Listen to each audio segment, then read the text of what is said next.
survey from the National Cryptocurrency Association shows that about 55 million Americans, roughly 1 in 5, are now using cryptocurrency in their daily lives. The study of 10,000 crypto users reveals a more diverse user base than many might expect, according to spokesperson Ali Tajer. According to the association's data, 1/3 of crypto holders are women, and more people using cryptocurrency are over 55 than under 25. About 40% of users hold less than $5,000 in cryptocurrency. The survey found that cryptocurrency holders use digital assets for various purposes, including powering businesses, saving for the future, and sending money to family members.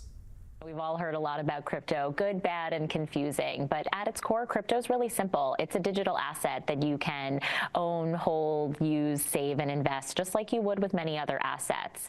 The difference is there's no middleman to control it.